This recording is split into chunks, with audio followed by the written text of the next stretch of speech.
ઓમ નમો નારાયણ. હું અરુણાબેન પી ગોસ્વામી સુરતથી તમારું સ્વાગત કરું છું અરુસ કિચનમાં.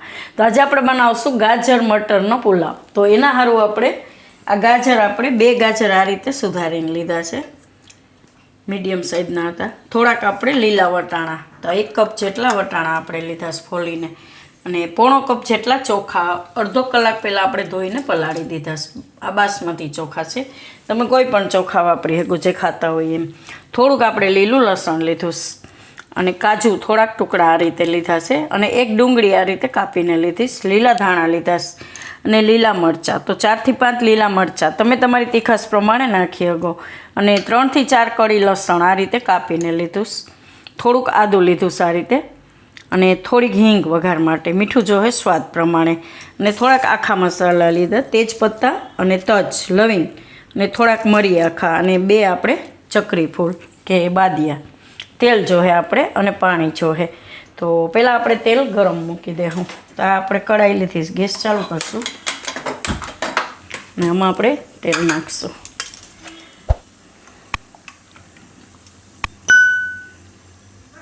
તો 1 ચમચા જેટલું આપણે તેલ લીધું છે, તેલને ગરમ થવા દેવું.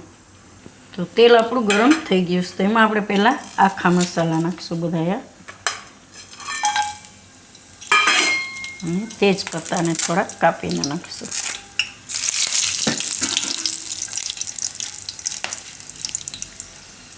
આમાં આપણે લસણ નાખી દઈશું, અને આદુ,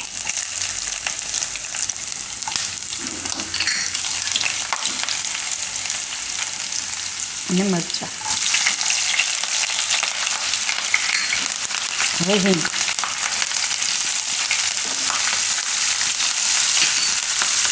અને ડુંગળી.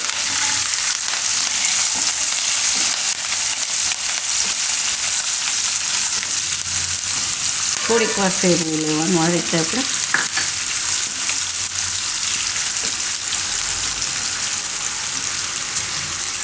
આમાં આપણે હવે ગાજર નાખી દઈએ,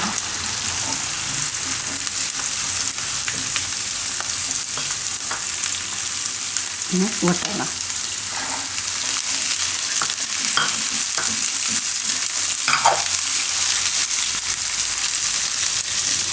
એમાં આપણે કાજુ નાખી દઈએ, આ રીતે સાઈડમાં કાઢીને.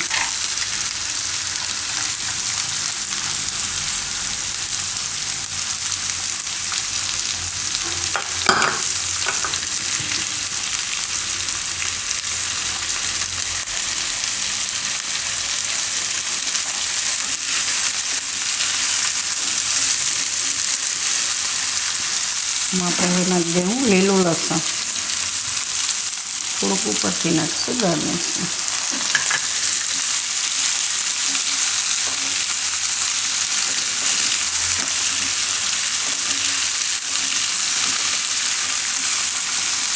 અને થોડીક વાર આમાં પાકવા દેવું. આને આપણે થોડીક વાર ઢાંકીને પકાવી લેવું, 1 મિનિટ માટે. ને પાણી આપણે થોડુંક ગરમ કરી લેવું ભાઈમાં નાખવા માટે. અને ચોખા છે એનું પાણી આપણે કાઢી નાખશું. આનું પાણી, આ ચોખાનું પાણી આપણે કાઢી નાખ્યું. હવે આને જોઈ લેવું, થોડીક વાર ખાલી પકાવી લેવાનું, બાકી ભાત ભેગું પાકશે જ. હવે આપણે આ ચોખા છે ધોયેલા એ આમાં નાખી દેવું.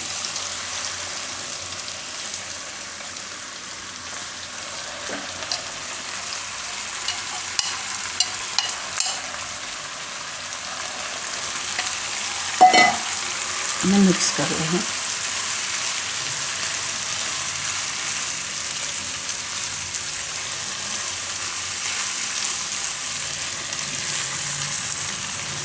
હવે આમાં મીઠું નાખી દે સ્વાદ પ્રમાણે.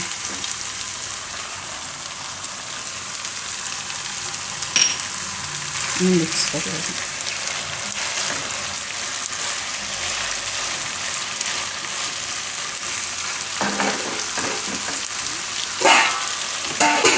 હવે આપણે પાણી ગરમ થઈ ગયું છે, આમાં આપણે પાણી નાખીશું ગરમ.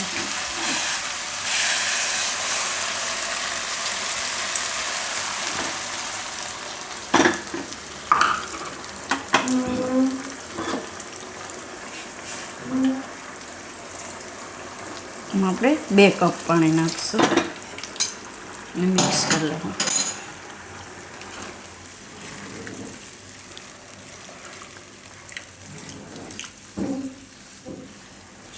આ રીતે મિક્સ કરીને જોઈ લેવાનું. તો ભાતની ઉપર થોડુંક પાણી હોય એ રીતે નાખવાનું. તો હજી આપણે આમાં થોડુંક પાણી નાખીશું. તો કુકરમાં કરી તો પાણી ઓછું જોઈએ. આ રીતે આપણે ખુલ્લા બનાવીએ તો એમાં થોડુંક પાણી વધારે જોઈએ. આપણે 3 કપ આપણે પાણી નાખ્યું. હવે આને પાકવા દેવું. આપણે થોડીક વાર ઢાંકી દેવું. એવું લાગે તો પછી હલાવી લેવું વચ્ચે એકાદી વાર. તો આને આપણે 2 થી 3 મિનિટ આ રીતે ઢાંકીને પકાવી લીધું. આ રીતે દાણા એકદમ સરસ ચોખ્ખા અસલ ખીલેલા થઈ જાય. તો હવે આને આપણે થોડોક ધીમો ગેસ રાખીને પાકવા દેવું. એકદમ થીજવા દેવું. ધીમો ગેસ રાખીને આમને પકાવી લેવું આપણે એને ઢાંકીને. તો આને જોઈ લઈએ એકવાર આપણે 6 થી 7 મિનિટ જેવું થયું. તો ધીમા તાપે એમનેમ આપણે એને પાકવા દીધું હતું. એકદમ સરસ ભાત એકદમ બફાઈ ગયા છે અને પાણી એકદમ પરફેક્ટ માપનું થાય. આ રીતે તમે બનાવશો. થોડીક વાર ફૂલ ગેસ રાખવાનું એટલે વધારાનું પાણી જે અંદર હોય નીચે તો બળી જાય એમ. એકદમ છૂટા છૂટા એકદમ ભાત થઈ ગયા છે. કુકરમાં બનાવી શકો તમે, પણ આ રીતે બહુ વાર નથી લાગતી. તમે ચોખા પલાળેલા હોય ને તો 6 થી 7 મિનિટમાં તમે બનાવી શકો એમ. એટલી જ વાર લાગે છે. હવે થોડાક ધાણા નાખી દેવું.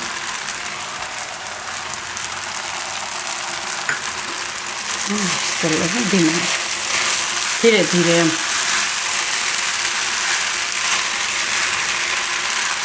ગેસ હવે બંધ કરી દેવું અને ઉતારી દેવું નીચે.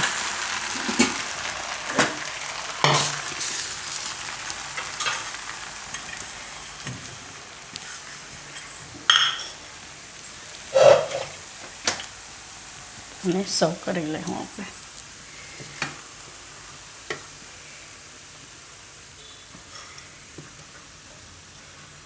મીઠી કઢી આવી રહી, ગરમા ગરમ પુલાવ મજા આવે.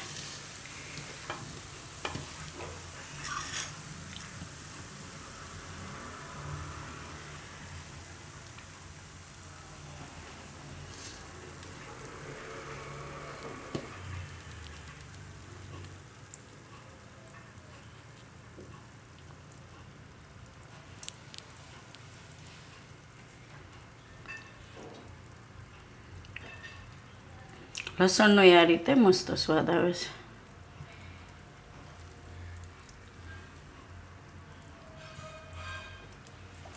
થોડુંક લસણ ઉપરથી આપણે નાખીશું ગાર્નિશ માટે, લીલો લસણ. તો તૈયાર છે આપણા ગાજર ને મટરના પુલાવ. તો જો તમને મારી આ રેસીપી પસંદ આવી હોય તો એને લાઈક કરજો, શેર કરજો અને મારી ચેનલને સબસ્ક્રાઈબ કરજો અને બેલ આઇકન દબાવવાનું ના ભૂલતા. કમેન્ટ કરીને કહેજો કે તમને કેવો લાગ્યો આ ગાજર ને મટરનો પુલાવ.